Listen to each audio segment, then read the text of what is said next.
Okay, folks, got a good one here today. What I want to talk about is sort of a piece in the wrestling world every college wrestling season, a question that everybody always has going into the year and throughout the season and leading up to NCAAs. A question kind of looms over everybody in terms of we've got a lot of different ways where we can see storylines form within the sport, whether it's specific rivalries, whether it's the team race, anything like that. But one thing that people always kind of like to look at, and a question that people like to always ask, especially if you have somebody who is, maybe a family member or a friend who's like, hey, I'm thinking about watching the NCAA wrestling championships this year. What should I pay attention to? What's the weight class to watch if I'm going to be paying attention to anything in particular? And so this is a question that I've wondered all season long, even in the preseason. I kind of had an answer in my mind, and then it kind of felt like maybe I was missing what the actual answer might be or what the truth could be. But now I feel more certain than ever. And ladies and gentlemen, that's 133 pounds. There is no weight class better than that for this season. And this might be one of the greatest weights that we've seen maybe ever. I'm not much of a historian when it comes to wrestling history and past NCAA performances, but or past NCAA brackets. But I think this year is going to have one of the most insane lineups of all years. So before I really get deep into why, I guess we can start with Exhibit A, which is the wrestlers. The guys that actually make up the talent of the weight class, and so we can just break it down here. I've got 11 names of people who I think are notable, and there's more than this, but all of these guys I feel like have kind of sort of a reason to be where they are in the weight class. And so let's just start at the top here, and that's number one, Lucas Bird, returning national champ from last year. He's 11-0 so far this year. He's a three-time All-American. This is his final season, and he's looking to make himself a two-timer in one of the best weights of all time. He's got a strong claim to it, and he's had a solid season so far. We'll see if he can keep doing that. Moving down the list, we have number 2, Ben DeVino, redshirt freshman from Ohio State, 15-0. He's got a win over another wrestler that'll kind of come into an explanation for why we are where we are. But obviously, he got to the number 2 ranking through some means, and he's got wins from people on this list, like guys like Evan Frost, Drake Ayala, and many other people. I mean, it's Ohio State's their schedule. They don't wrestle an easy schedule, so he's got some wins. Moving on down to number 3, a guy that we weren't sure if we were going to see this season. He's made a late return back to the mat after having a short year last year that ended due to injury, and that's Ryan Crookham. He's 3-0 so far this year. He took third at NCAAs 2 years ago. Beat Vito Arujau twice. That's a senior world champ. Somebody of significant note in my mind. And he's back, and we can get into how that all plays into this. Number 4, Evan Frost, 10-1 so far this year, 2024, 6th place finisher, and he's got a win this season over Drake Ayala. Number 5, Kyler Larkin, 14-1. His one loss is a medical forfeit to Evan Frost, so that's why I didn't say that Frost had beaten him. Medical forfeits, what do you really want to do with those? And he's got a win over Tyler Knox as well, another name on this list. This guy, Kyler Larkin, a little under the radar. He's a redshirt freshman, somebody who hasn't done quite as much, I don't think, as other names on this list. But, I mean, he's here for a reason, right? So and the next name on the list here, number 6, Marcus Blaze. He's 12-0. He's a true freshman. He has a win over Drake Ayala. He's a U17 and a U20 world champ with a win over Dayton Fix. Amongst other people. Very, very solid. Very, very tough, true freshman, Penn State wrestler. So obviously everybody's got their eye on him, and a lot of people have him penciled to be the favorite to win this weight.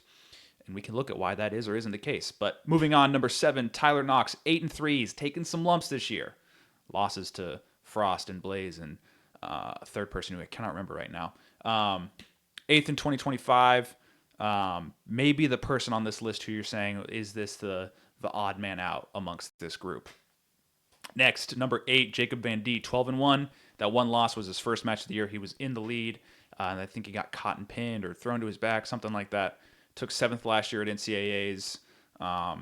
Nebraska, he's a junior. He's tough. He's got some tests this weekend, so we'll see. Number 9, Jax Forrest, somebody I personally didn't even expect to see, not just at this weight, but I didn't expect to see him in college this year. 2 months ago, he was still in high school wrestling at a dual wrestling at Powerade. I guess that was less than 2 months ago. But here he is, a true freshman. He's 5-0 so far this year. U17 medalist, U20 champ, took 5th at Senior Worlds this last year with 2 wins in freestyle over Vito Arujau, another notable name. This is a surprise entry, but a huge addition to the quality of this weight class. Number 10, Zan Fugit, wrestles for Wisconsin. He's 12-2, took 4th in 2025. If this guy, another one who maybe you're like, if you're like me, you're kind of thinking, does he really belong on this list? But he recently beat Drake Ayala, who is the next name on this list, the last one.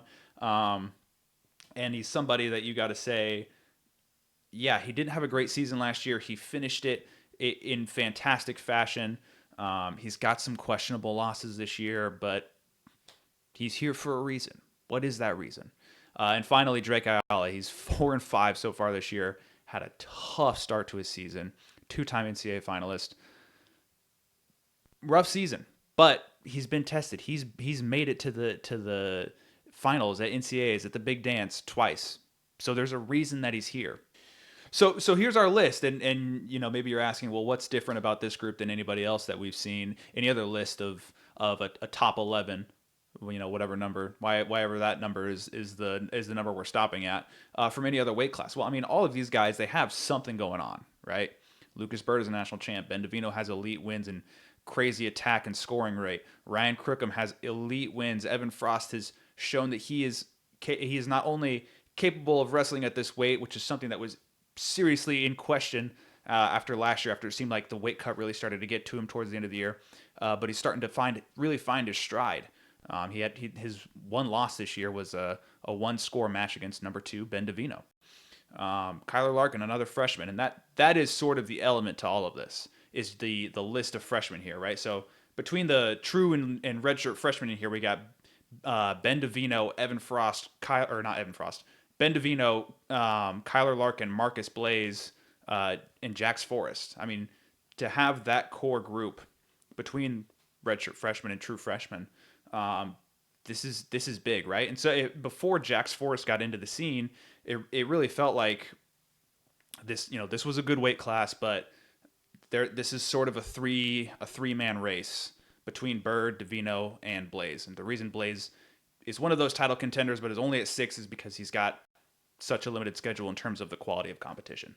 But it felt like a 3-man race between Bird, DeVino, and Blaze, but with Crookham coming back and looking healthy in his matches, and with Jax Forrest entering the scene, it feels like we have 5 legitimate title contenders at the minimum. And I say 5 at the minimum, but we can really pull this list into, is it possible to see any of these guys winning a title? Maybe not. But can they all wrestle with each other? That's what I like to look at, right? Whenever I think about what makes a weight class quality, what really drives home how good a set of wrestlers is at a weight class is, I don't just want to look at how even the top tier is, right? Because there are weight classes where you can say the top guys, they're all good, and they're all about even, and you could pick from a list of 8, and one of them would probably win. Like 125 has looked like that in the past. The year after Spencer Lee graduated, 2024, when Richie Figueroa won, it kind of felt like pick a name out of a hat. Somebody's got to win it, but it doesn't really feel like, because they're head and shoulders above everybody.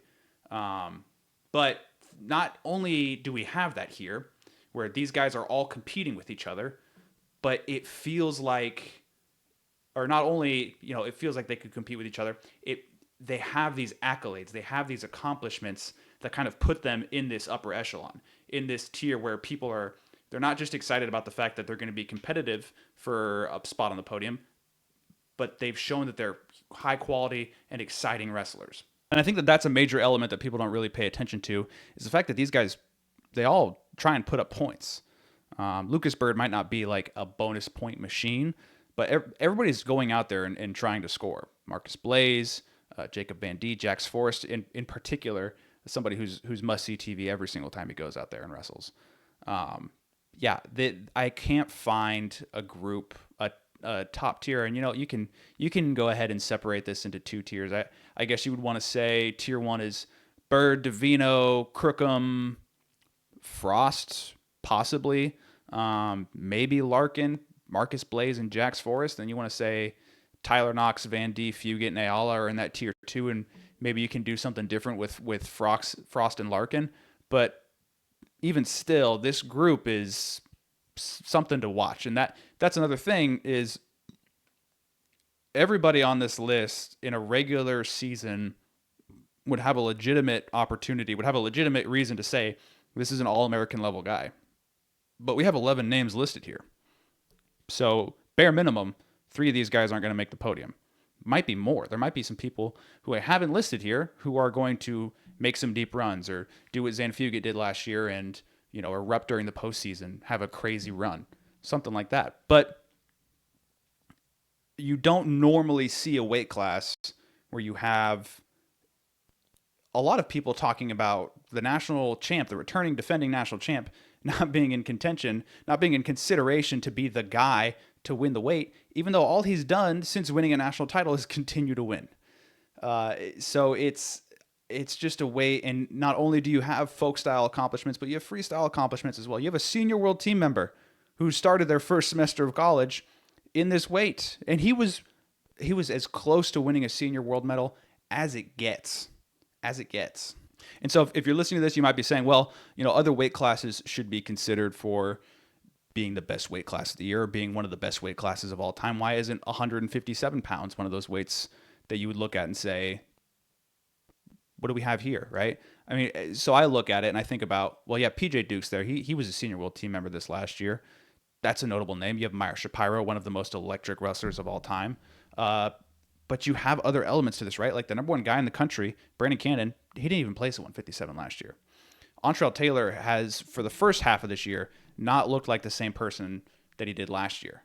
Whereas Lucas Bird looks like he's being pushed to higher levels. Looks like he's being pushed to do more than he did last year to win that exact same title. So it feels like we're not seeing any regression from these guys, with exception, Drake Ayala, who I'm still hoping to see a bit of a return to form or a bit of a resurgence from him, but we'll see. It just seems like all of these guys are stepping their game up, right? And all of them have a legitimate consideration, or at least some of them, most of them maybe even have a legitimate consideration to be the guy to pick for winning the national title going into March, going into Cleveland. This is an awesome weight class. This is one that if you have a casual fan that you're talking to about the sport, or if you have somebody who's just getting into the sport, tell them about this weight class.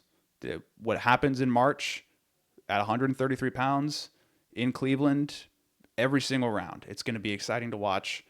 It's going to be, I don't know how to call it, but it's going to be one of the more exciting storylines for people to pay attention to, and for people to see what happens at the end of all of it. So with that,